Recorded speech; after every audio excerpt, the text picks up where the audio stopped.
നമസ്കാരം, ഞാൻ ശാലിനി. പ്രധാന വാർത്തകൾ. പരിസ്ഥിതി ലോല പ്രദേശങ്ങളുടെ പരിധിയിൽ നിന്നും ജനവാസ മേഖലകൾ പൂർണ്ണമായും ഒഴിവാക്കണമെന്ന് ഇൻഫാം. കർഷകരുടെ പ്രശ്നങ്ങൾ പരിഹരിക്കാൻ ഏതറ്റം വരെയും പോകുമെന്ന് കാഞ്ഞിരപ്പള്ളി രൂപതാധ്യക്ഷന്മാർ ജോസ് പുളിക്കൽ. അനുകൂല നിലപാടെടുക്കുമെന്ന് ജനപ്രതിനിധികൾ. കോട്ടയം അതിരമ്പുഴ ജംഗ്ഷൻ നവീകരണം പൂർത്തിയായി, നാടിന് സമർപ്പിച്ചു. കേരളത്തിൽ 15,000 കിലോമീറ്റർ റോഡ് ആധുനിക നിലവാരത്തിലാക്കിയെന്ന് മന്ത്രി മുഹമ്മദ് റിയാസ്. വയനാടിന്റെ നാശനഷ്ടത്തിന്റെ വ്യക്തമായ കണക്ക് കേന്ദ്രത്തിന് നൽകാൻ സംസ്ഥാന സർക്കാരിന് കഴിയാത്തത് ദൗർഭാഗ്യകരമെന്ന് ഫ്രാൻസിസ് ജോർജ് MP. നിലവിലെ കണക്ക് തിരുത്തി യാഥാർത്ഥ്യവുമായി ബന്ധപ്പെട്ട കണക്ക് കൊടുക്കാൻ നടപടി സ്വീകരിക്കണം. വാർത്തകൾ വിശദമായി. ESA പരിധിയിൽ നിന്നും ജനവാസ മേഖലകൾ പൂർണ്ണമായും ഒഴിവാക്കണമെന്ന് ഇൻഫാം ദേശീയ ചെയർമാൻ ഫാദർ തോമസ് മുണ്ടയിൽ. പാറത്തോട്ടിൽ ഇൻഫാം ESA വിടുതൽ സന്ധ്യയും ജനപ്രതിനിധികൾക്ക് ആദരവും ഉദ്ഘാടനം ചെയ്യുകയായിരുന്നു അദ്ദേഹം. പരിസ്ഥിതി ദുർബല പ്രദേശ പ്രഖ്യാപനത്തിൽ ഉൾപ്പെട്ടിരിക്കുന്ന ജനവാസ മേഖലകളെ പൂർണ്ണമായും ഒഴിവാക്കണമെന്നാവശ്യപ്പെട്ടുകൊണ്ട് ഇൻഫാമിന്റെ നേതൃത്വത്തിൽ പ്രശ്നബാധിത മേഖലകളിലെ MPമാരെയും MLAമാരെയും ഉൾപ്പെടുത്തി ഇൻഫാം ESA വിടുതൽ സന്ധ്യയും ജനപ്രതിനിധികൾക്ക് ആദരവും സംഘടിപ്പിച്ചു. ESA പരിധിയിൽ നിന്ന് ജനവാസ മേഖലകൾ പൂർണ്ണമായും ഒഴിവാക്കണമെന്ന് പരിപാടി ഉദ്ഘാടനം ചെയ്ത് ഇൻഫാം ദേശീയ ചെയർമാൻ ഫാദർ തോമസ് മറ്റമുണ്ടയിൽ ആവശ്യപ്പെട്ടു. വന്യമൃഗ ആക്രമണത്തിനെതിരെ ശക്തവും കാര്യക്ഷമവുമായ നടപടികൾ വേണം. മനുഷ്യരുടെ ജീവനും സ്വത്തിനും സംരക്ഷണം നൽകുന്നതിന് ജനപ്രതിനിധികളുടെ ഭാഗത്ത് നിന്ന് ക്രിയാത്മകവും കൂട്ടായതുമായ സത്വര നടപടികൾ ഉണ്ടാവണം. ഏലമലക്കാടുകൾ പൂർണ്ണമായും റവന്യൂ വകുപ്പിന്റെ കീഴിൽ നിലനിർത്തി കർഷകർക്ക് തടസ്സങ്ങളില്ലാതെ കൃഷി നടത്തി തങ്ങളുടെ ജീവസന്ധാരണം ആർജിക്കാനുള്ള നടപടി സർക്കാർ എടുക്കണമെന്നാണ് ഇൻഫാം ആവശ്യപ്പെടുന്നതെന്നും അദ്ദേഹം പറഞ്ഞു. അതുകൊണ്ട് ഇനി 1 ഇഞ്ച് ഭൂമി പോലും വനമായി കേരളത്തിൽ മാറ്റാൻ പാടില്ല.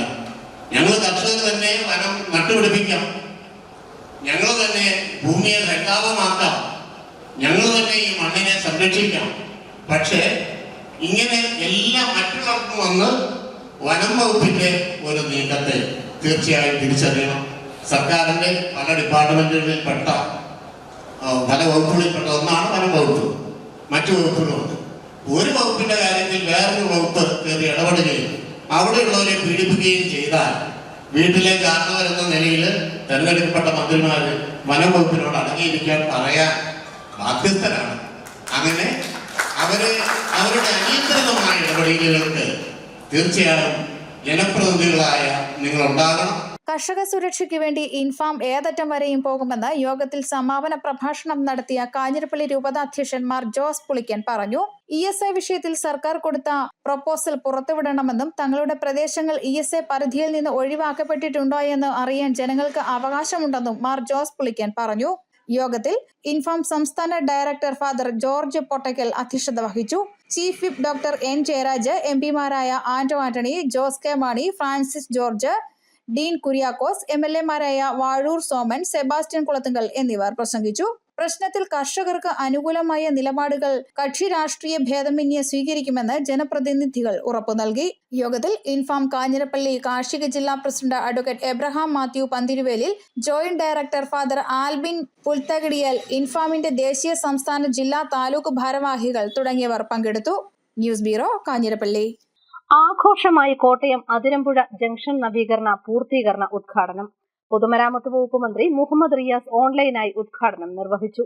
3.25 വർഷം കൊണ്ട് 30,000 കിലോമീറ്റർ റോഡിൽ 50% BMDC നിലവാരത്തിലാക്കിയെന്ന് മന്ത്രി പറഞ്ഞു.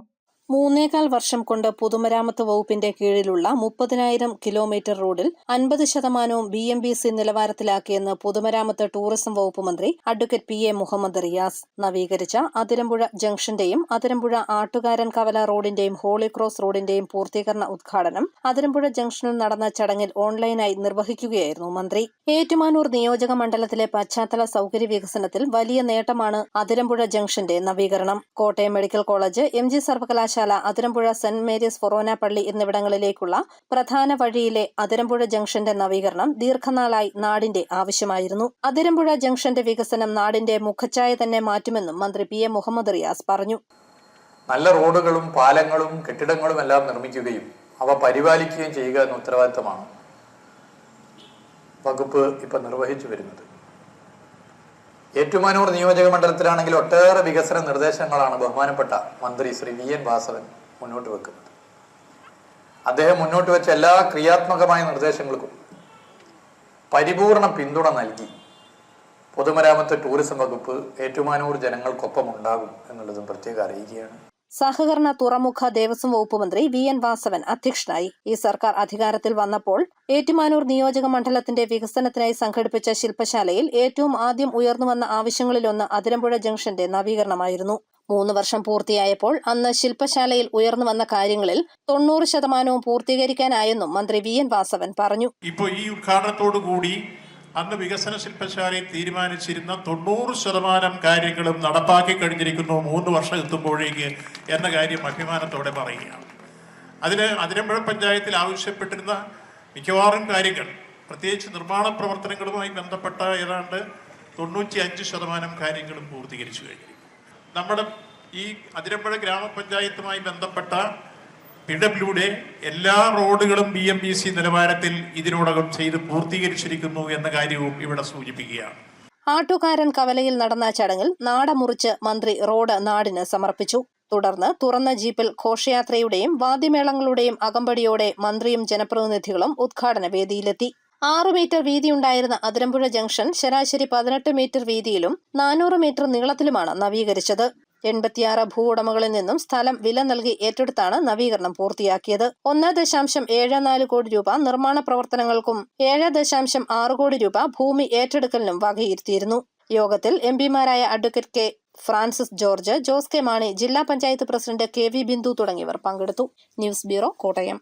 വയനാട് ദുരന്തം നടന്ന് നാളുകൾ കഴിഞ്ഞിട്ടും വ്യക്തതയും കൃത്യതയുമുള്ള കണക്ക് കേന്ദ്രത്തിന് സമർപ്പിക്കാൻ സംസ്ഥാന സർക്കാരിന് കഴിയാത്തത് ദൗർഭാഗ്യകരമെന്ന് ഫ്രാൻസിസ് ജോർജ് MP.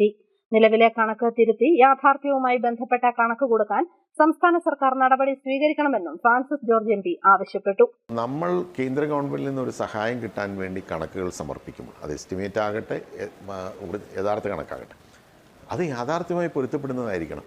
നമുക്കറിയാമല്ലോ ഇതിന് എന്തൊക്കെ ചെലവ് വന്നിട്ടുണ്ട്, ഏതൊക്കെ രീതിയിൽ പണം ചെലവഴിക്കേണ്ടി വന്നിട്ടുണ്ടോ എന്നുള്ളത് സംബന്ധിച്ചൊരു കണക്കുണ്ടല്ലോ. ആ കണക്കിൽ എങ്ങനെയാണ് ഇത്ര വലിയൊരു വ്യത്യാസം വരുന്നത്? അതാണല്ലോ ഈ പ്രശ്നം മുഴുവൻ ഉണ്ടായത്. അപ്പോൾ ഇവിടെ ഓരോ കാര്യങ്ങൾ ചെയ്യുന്നത്, ഞാനിപ്പോൾ ഒരു വിമർശനത്തിന് വേണ്ടിയിട്ട് പറയുകയല്ല. ഏത് ഗവൺമെൻറ് ആണെങ്കിലും ഈ കാര്യങ്ങളിലൊക്കെ ഒരു അതാണല്ലോ ഭരണരംഗത്ത് നമ്മൾ കാണിക്കേണ്ട, ഇതിനൊക്കെ ഒരു മെക്കാനിസം ഉണ്ടല്ലോ, സംവിധാനം ഉണ്ടല്ലോ. അതൊന്നുമില്ലാതെ ആരോ എഴുതി കൊടുത്ത ഒരു കണക്ക് എസ്റ്റിമേറ്റ് ആണ് എന്നുള്ള പേരിൽ കേന്ദ്രത്തിന് മുമ്പാകെ സമർപ്പിച്ചാൽ അതൊന്നും അംഗീകരിക്കാൻ പോകുന്നില്ല. ഇത് വളരെ നിർഭാഗ്യകരമായി പോയി. എത്രയും വേഗം തിരുത്തണം. മേലിൽ ഇങ്ങനെയുള്ള തെറ്റുകൾ ആവർത്തിക്കാൻ പാടില്ല. കോട്ടയത്തെ ആകാശപാത നടത്താതിരിക്കുന്നതിനുള്ള ശ്രമമാണ് സർക്കാരിന്റെ ഭാഗത്തു നിന്നും ഉണ്ടാകുന്നതെന്ന് തിരുവഞ്ചൂർ രാധാകൃഷ്ണൻ MLA. ആകാശപാതയുടെ 1/3 പണികൾ പൂർത്തിയാക്കിയതാണെന്നും തിരുവഞ്ചൂർ രാധാകൃഷ്ണൻ പറയുന്നു. കോട്ടയത്ത് 5 റോഡുകൾ വന്നുചേരുന്ന സ്ഥലത്താണ് ആകാശപാത നിർമ്മിച്ചുകൊണ്ടിരിക്കുന്നത്. കോട്ടയത്തെ അടയാളപ്പെടുത്തുന്ന ഒരു പ്രധാന റോഡാണിത്. UDF സർക്കാരിന്റെ കാലത്ത് 2016 ആകാശപാതയുടെ നിർമ്മാണം ആരംഭിച്ചത്. 5,18,00,000 രൂപ അനുവദിച്ചാണ് പണികൾ തുടങ്ങിയത്. എന്നാൽ 8 വർഷങ്ങൾക്ക് ശേഷവും പണികൾ ഇതുവരെ പൂർത്തിയാക്കിയിട്ടില്ല. കോട്ടയം നഗരത്തിലെ ഗതാഗതക്കുരുക്കഴിക്കാനും ആളുകൾക്ക് സുഗമമായി നടക്കാനും വഴിയൊരുക്കുക എന്ന ലക്ഷ്യവുമായി തിരുവഞ്ചൂർ രാധാകൃഷ്ണൻ MLA പ്രഖ്യാപിച്ച പദ്ധതിയായിരുന്നു ഇത്. ദിവസവും 4000 വാഹനങ്ങളും 11,000 കാൽനടക്കാരും ഇതുവഴി കടന്നുപോകുന്നു എന്നാണ് വസ്തുതാപരമായ കണ്ടെത്തൽ. എന്നാൽ പണികൾ തുടങ്ങി 8 വർഷങ്ങൾ കഴിഞ്ഞിട്ടും കോടികൾ ചെലവഴിച്ചിട്ടും പണികൾ എങ്ങും എത്തിയിട്ടില്ല. പദ്ധതി മനഃപൂർവ്വം നടത്താതിരിക്കാനുള്ള ശ്രമമാണ് സർക്കാരിന്റെ ഭാഗത്തുനിന്നും ഉണ്ടാകുന്നതെന്ന് തിരുവഞ്ചൂർ രാധാകൃഷ്ണൻ MLA കുറ്റപ്പെടുത്തുന്നു. കോടതി പല പ്രാവശ്യമായിട്ട് കോടതിയുടെ ഇൻ്ററീമായിട്ടുള്ള ഓർഡറുകൾ വന്നതാണ്. അതിൻ്റെ എല്ലാം ധ്വനി ഇത് നടത്തിക്കൊണ്ട് പോകണമെന്നുള്ളതായിരുന്നു. ഇവരപ്പോൾ വേറെ ഓരോ ഉദാഹരണങ്ങളാണ് പറഞ്ഞത്. അവിടെ വീതിയുണ്ടോ, നീളമുണ്ടോ, ഇതൊക്കെ തീരുമാനിക്കുന്ന ASും TSും TSും കൊടുക്കുന്നതിന് മുമ്പ് അത് തീരുമാനിക്കാൻ ഒരു സമയമുണ്ട്. അത് കൊടുത്ത് പണിയും കഴിഞ്ഞ് പണിയിലെ കുറേ ഭാഗികമായ ബില്ലും പേ ചെയ്ത് അത് 1/3, 2 പണി പൂർത്തിയാക്കി കഴിയുമ്പോഴാണ് ഇതിൻ്റെ പ്ലാൻ ശരിയോ എന്ന് ചോദിക്കുന്നത്. അപ്പോൾ അത് നടത്താതിരിക്കാൻ വേണ്ടി മനഃപൂർവ്വമായിട്ട് പറയുന്നതല്ലേ. മുൻവിധി മാത്രമല്ല, ഇത് തകർക്കണമെന്നുള്ള തീരുമാനത്തോടു കൂടി ചെയ്തതാണ്. മുൻവിധി മാത്രമല്ല, തകർക്കാൻ വേണ്ടി തീരുമാനിച്ചതാണ്. News bureau, Kottayam. പനച്ചിക്കാട് പഞ്ചായത്തിൽ വർഷങ്ങളായി തകർന്നു കിടന്ന റോഡ് നാട്ടുകാർ ഇടപെട്ട് നന്നാക്കി. റോഡിന്റെ നവീകരണം പൂർത്തിയായതോടെ അവകാശവാദവുമായി പഞ്ചായത്ത് അധികൃതരും രംഗത്തെത്തി. പനച്ചിക്കാട് പഞ്ചായത്തിൽ 4-ാം വാർഡിൽ കൊല്ലാട് തുമ്പയിൽച്ചിറ റോഡാണ് വർഷങ്ങളായി തകർന്നു കിടന്നത്. റോഡിന്റെ ശോച്യാവസ്ഥ കണ്ട നാട്ടുകാരുടെ വാട്സാപ്പ് കൂട്ടായ്മയുടെ നേതൃത്വത്തിലാണ് റോഡ് നന്നാക്കിയത്. പ്രദേശവാസികളായ അഖിൽ ദേവ്, മോൻസി എബ്രഹാം, ഷൈമോൻ കൃഷ്ണവിലാസം, ജോബിൻ ജോൺസൺ, ജസ്റ്റിൻ ജോൺസൺ, ബിനുകുമാർ പാനൂർ എന്നിവർ ചേർന്നാണ് റോഡ് നവീകരണം പൂർത്തിയാക്കിയത്. കൊല്ലാട് പുളിമൂട് ഷാപ്പിന് മുന്നിൽ നിന്നും ആരംഭിക്കുന്ന ഈ റോഡ് തുമ്പിൽച്ചിറയിലാണ് എത്തിച്ചേരുന്നത്. റോഡിന്റെ ഇരുവശങ്ങളിലും പുല്ല് നിറഞ്ഞതോടെ കാൽനടയാത്രക്കാർക്കും വാഹനയാത്രക്കാർക്കും ഒരുപോലെ ബുദ്ധിമുട്ടായി മാറിയിരുന്നു. നിരവധി സ്ത്രീകളും കുട്ടികളുമാണ് ദിവസവും ഈ റോഡിലൂടെ യാത്ര ചെയ്തിരുന്നത്. അതുകൊണ്ട് തന്നെ ഇവർക്ക് കാൽനട പോലും സുഗമമായിരുന്നില്ല. നാട്ടുകാർ പഞ്ചായത്ത് അംഗം ജയന്തി ബിജുവിനും പഞ്ചായത്ത് പ്രസിഡന്റ് ആനി മാമനും നിരവധി തവണ നിവേദനം നൽകിയിരുന്നു. എന്നാൽ നടപടിയാകാത്തതിനെ തുടർന്നാണ് നാട്ടുകാർ റോഡ് നവീകരിച്ചത്. വഴിവിളക്കുകൾ തെളിയാത്ത ഈ റോഡിൽ സാമൂഹ്യ വിരുദ്ധരുടെയും മദ്യപ സംഘത്തിന്റെയും ശല്യവും രൂക്ഷമാണ്.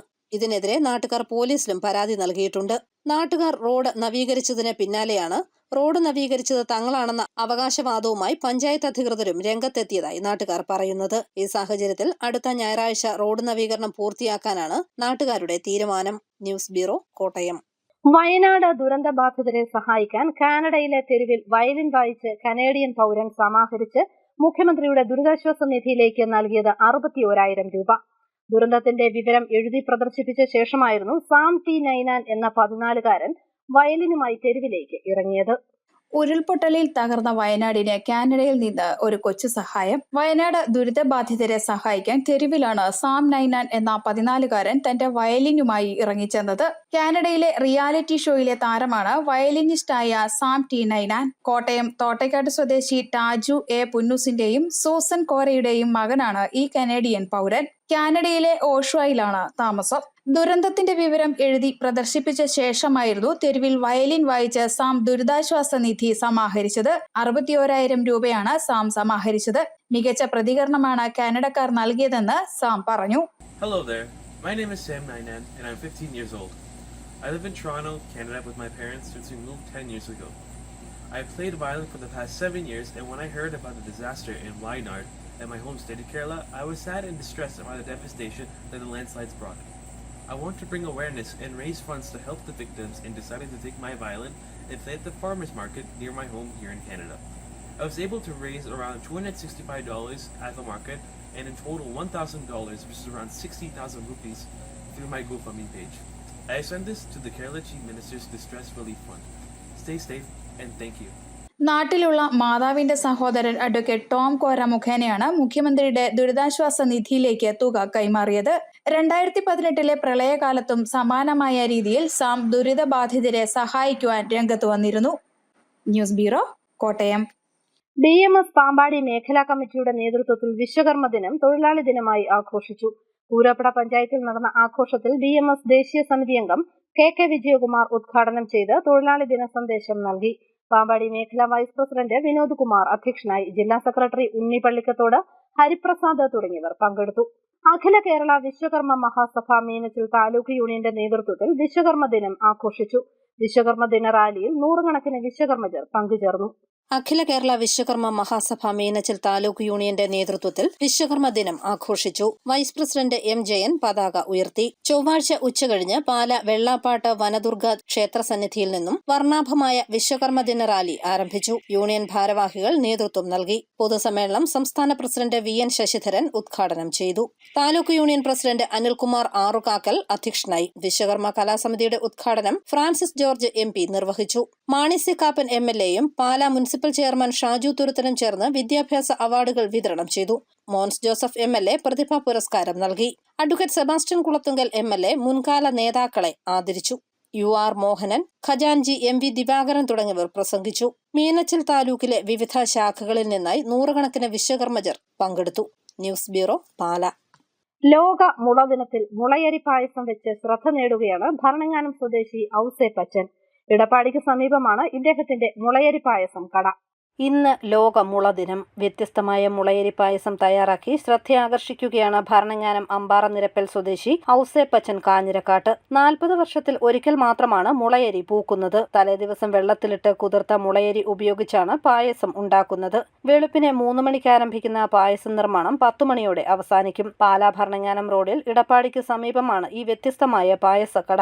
ഇതുവഴി സഞ്ചരിക്കുന്നവർ ഒരു തവണ ഈ പായസം കുടിച്ചാൽ വീണ്ടും എത്താൻ തോന്നും. 3 വർഷമായി മുടക്കമില്ലാതെ ഈ പായസക്കട പ്രവർത്തിക്കുന്നു. ജീവിതശൈലി രോഗങ്ങൾക്ക് ഏറ്റവും ഫലപ്രദമായ ഔഷധമാണ് മുളയരി. 1 ലിറ്ററിന് 300 രൂപ നിരക്കിലാണ് പായസ വിൽപ്പന. മുളയരി 40 വർഷത്തിൽ ഒരിക്കലുണ്ടാകുന്ന സംഭവമാണ്. മുളയരിയുടെ മുകളിലോട്ടൊരു സാധനം നമ്മുടെ ഭൂമിയിൽ നിലവിലുണ്ടായിട്ടില്ല. അത്രയും ഔഷധ ഗുണമുള്ള സാധനമാണ് മുളയരി. ഇത് പായസം ഉണ്ടാക്കാൻ ഇത് ഭയങ്കര വേവാണ്. വെളുപ്പിന് നമ്മൾ 3 മണിയാകുമ്പം തുടങ്ങിയാൽ പായസം ഒരു 9 മണിയാകുമ്പോൾ ആവുള്ളൂ. തലേദിവസം നമ്മൾ മിക്സിയിൽ ഞുറുക്കിയിട്ട് വെള്ളത്തിൽ കുതിർത്താൻ ഇടും. എന്നിട്ടാണ് 9 മണിയാകുമ്പോൾ പായസം ആവുള്ളൂ. ഇത് ഭയങ്കര ഹെൽത്തി ആയിട്ടുള്ള സംഭവമാണ്. നല്ല രോഗപ്രതിരോധ ശേഷിയുള്ള സാധനമാണ്. 100% ഓർഗാനിക് ആയിട്ടുള്ള സാധനമാണ്. പായസത്തിനൊപ്പം നാടൻ കുടംപുളി, കാട്ടുതേൻ, പുൽത്തൈലം, പായസത്തിനാവശ്യമായ മുളയരി എന്നിവയും ഇവിടെ ലഭിക്കും. ന്യൂസ് ബ്യൂറോ, പാല.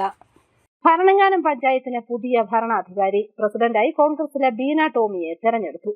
ഭരണങ്ങാനം പഞ്ചായത്ത് പ്രസിഡന്റായി കോൺഗ്രസിലെ ബീന ടോമി തെരഞ്ഞെടുക്കപ്പെട്ടു. പ്രസിഡന്റ് തെരഞ്ഞെടുപ്പിൽ UDFന്റെ ബീന ടോമിക്ക് 6 വോട്ടും LDFിലെ കേരള കോൺഗ്രസ് M അംഗമായ സുധാ ഷാജിക്ക് 2 വോട്ടും ലഭിച്ചപ്പോൾ BJPയുടെ 1 അംഗം വിട്ടുനിന്നു. ബീന ടോമി 2 തവണ പഞ്ചായത്ത് മെമ്പറും മുൻ സ്റ്റാൻഡിംഗ് കമ്മിറ്റി ചെയർമാനുമായിരുന്നു. മുതിർന്ന കോൺഗ്രസ് നേതാവും ചൂണ്ടശ്ശേരി ബാങ്ക് പ്രസിഡന്റുമായ ടോമി ഫ്രാൻസിസിന്റെ ഭാര്യയാണ് ബീന ടോമി. കോൺഗ്രസ് മണ്ഡലം പ്രസിഡന്റ് സാബു ഔസേപ്പറമ്പിലിന്റെ അധ്യക്ഷതയിൽ കൂടിയ അനുമോദന യോഗത്തിൽ Joy Abraham, ex-MP, PV Joseph, Manichan Kalappura, VJ George, KT Thomas, Jose Plakkoottam, Unni Kulappuram, Wilfy Michael, Jiji Thengumpally, Sobichan Chovattukunnel തുടങ്ങിയവർ പങ്കെടുത്തു.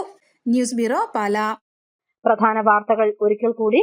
പരിസ്ഥിതി ലോല പ്രദേശങ്ങളുടെ പരിധിയിൽ നിന്നും ജനവാസ മേഖലകൾ പൂർണ്ണമായും ഒഴിവാക്കണമെന്ന് ഇൻഫാം. കർഷകരുടെ പ്രശ്നങ്ങൾ പരിഹരിക്കാൻ ഏതറ്റം വരെയും പോകുമെന്ന് കാഞ്ഞിരപ്പള്ളി രൂപതാധ്യക്ഷൻ മാർ ജോസ് പുളിക്കൽ. അനുകൂല നിലപാടെടുക്കുമെന്ന് ജനപ്രതിനിധികൾ. കോട്ടയം അതിരമ്പുഴ ജംഗ്ഷൻ നവീകരണം പൂർത്തിയായി, നാടിന് സമർപ്പിച്ചു. കേരളത്തിൽ 15,000 കിലോമീറ്റർ റോഡ് ആധുനിക നിലവാരത്തിലാക്കിയെന്ന് മന്ത്രി മുഹമ്മദ് റിയാസ്. വയനാടിന്റെ നാശനഷ്ടത്തിന്റെ വ്യക്തമായ കണക്ക് കേന്ദ്രത്തിന് നൽകാൻ സംസ്ഥാന സർക്കാരിന് കഴിയാത്തത് ദൗർഭാഗ്യകരമെന്ന് ഫ്രാൻസിസ് ജോർജ് MP. നിലവിലെ കണക്ക് തിരുത്തി യാഥാർത്ഥ്യവുമായി ബന്ധപ്പെട്ട കണക്ക് കൊടുക്കാൻ നടപടി സ്വീകരിക്കണം. ഈ ബുള്ളറ്റിൻ പൂർണ്ണമാകുന്നു. നമസ്കാരം.